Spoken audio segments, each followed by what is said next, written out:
Hey everybody, thanks for tuning into the Clean Cuisine today.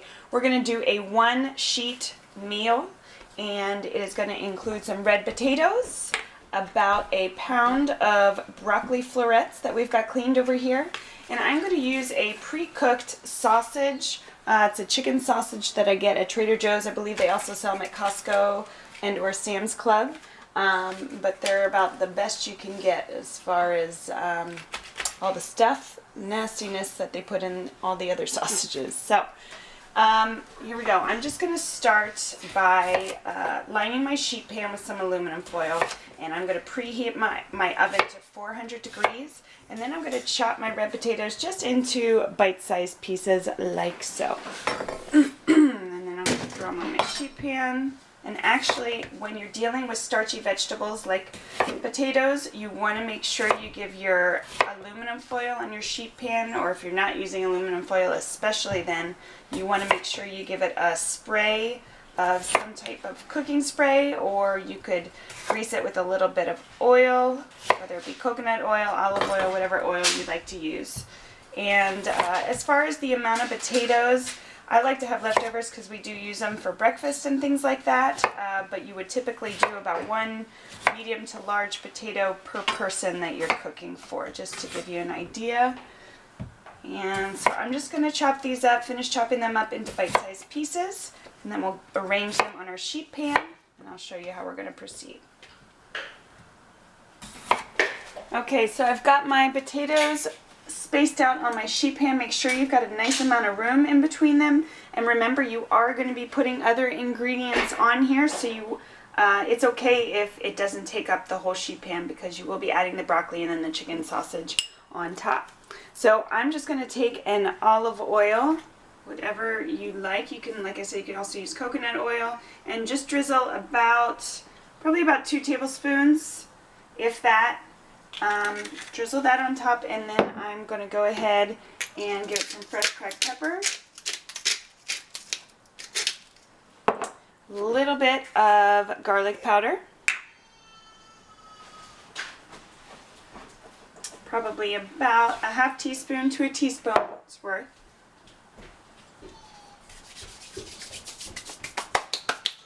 I'm going to use nutritional yeast. If you do dairy, then Parmesan cheese would be an excellent translation in this case. But this gives it like that nice sort of nutty, cheesy flavor. Super good on potatoes. And then some, just some coarse sea salt that I grind over top here. So once that is taken care of, I'm just going to toss it with my hands, super quick. You don't have to be precise about anything, but you just want to try and make sure that the seasoning is kind of evenly coated, as well as that nutritional yeast or Parmesan cheese that you're using. And then just go ahead and space those back out so that they're not laying on top of each other. I'm going to throw those in the oven. Again, that's preheated at 400 degrees.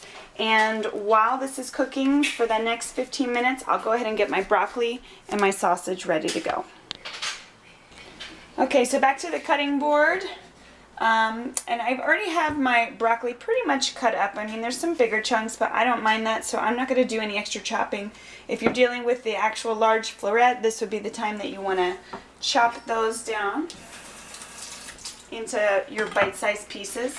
And I'm going to take my chicken sausage, and I'm just going to, these, again, they're already cooked, so this is going to go in at the very last stage. And I'll just stick them under the broiler for a few minutes to kind of brown up. But I like to cut these. This is actually an extra step. If you didn't even want to cut them, just throw them on the pan just the way they are. But I like to cut mine on a bias. I think it looks nice, and well, that's just what I like to do. So I'm going to cut them up and get them ready to go. And then literally it's just a matter of those potatoes. They need a head start because they take the longest to cook. After about 15 minutes, and I should mention I have them on the bottom rack. Now, if you're one of those people that doesn't mind using a spatula and mixing things around, then do it any way you like. I like to shift mine from the bottom to the top, so that I don't have to, I can eliminate that step. So that way they cook on the bottom part, and then when I move them to the top rack, they brown a little bit more on the top. So that eliminates having to toss everything around mid-cooking. So right now it's on the bottom rack. I'm going to set my timer like I already did for 15 minutes. After 15 minutes, we'll go ahead and put our broccoli on. Season that a little bit with some olive oil, salt, and pepper. And then about 15 minutes later, we'll throw our sausage on top and let that brown for just a couple minutes. Alright, so I just took my potatoes out of the oven. It's been 15 minutes, or about halfway cooked. They were on the bottom rack. Now I'm going to take about a pound of my broccoli florets. Make sure they're nice and dry if you've rinsed them. And I'm just going to kind of place them around the potatoes. Try not to cover the potatoes as much as possible so they still allow them to kind of crisp up. So I'll just kind of place them in the holes here.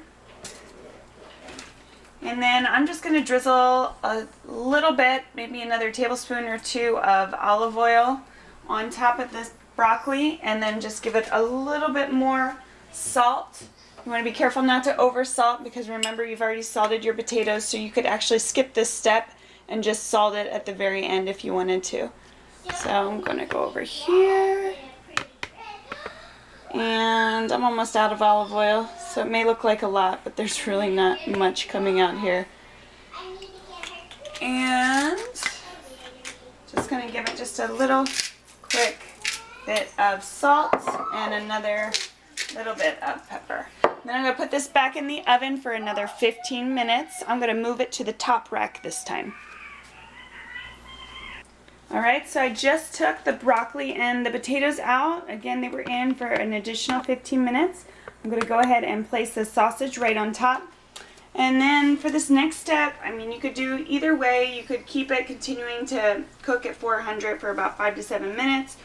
Or if you just want to get a nice brown on one side of the sausage, go ahead and throw it underneath the broiler for anywhere from 1 to 3 minutes. Just keep an eye on it. Test your potatoes. You want to make sure they're fork tender. If they're not, go ahead and continue cooking those for a few more minutes until they get to the softness that you're looking for. So here we go, one pot meal, easy peasy. Gonna throw this under the broiler right now, and then I'll let you know what it looks like. Okay, so another few minutes underneath the broiler, and you can see your dinner is ready to go. Again, it just takes a few minutes of prep as far as cutting, but the oven does the rest, guys. So this is a simple meal that you can have on the table in about 40 minutes from start to finish. Again, only just a couple minutes of prep time. I hope you enjoy. Give it a thumbs up if you like, and make sure to subscribe for more clean, simple, easy meals your whole family will love. Thanks.